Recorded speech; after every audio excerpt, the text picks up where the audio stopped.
बिस्मिल्लाहिर्रहमानिर्रहीम।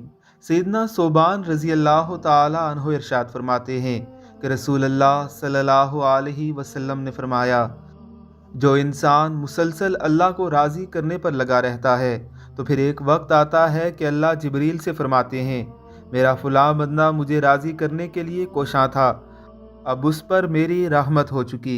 ये सुनकर जिब्रील ऐलान फरमा देते हैं कि फ़लाँ बंदे पर रब की रहमत हो चुकी। फिर यही जुमला अर्श उठाने वाले फरिश्ते, उनके इर्द गिर्द वाले फरिश्ते और यहाँ तक के सातों आसमानों के सारे फरिश्ते दोहराने लगते हैं और फिर यही बयानिया ज़मीन में उतार दिया जाता है। अल्लाह हमें भी अपने ऐसे बंदों में शामिल फरमाए। अल्लाह को राज़ी करने के लिए कोशां रहिए। अल्लाह की फ़र्ज़ करदा चीज़ों के साथ साथ आका अलैहिस्सलातो वस्सलाम की मुबारक सुन्नतों को अपनी ज़िंदगी का हिस्सा बना लीजिए। चलते फिरते, उठते बैठते, खाते पीते, हर लिहाज से आका अलैहिस्सलातो वस्सलाम की सुन्नतों को मलहूज़ खातिर रखिए। अल्लाह हम सबको तौफ़ीक़ अता फ़रमाए। आमीन सुम आमीन।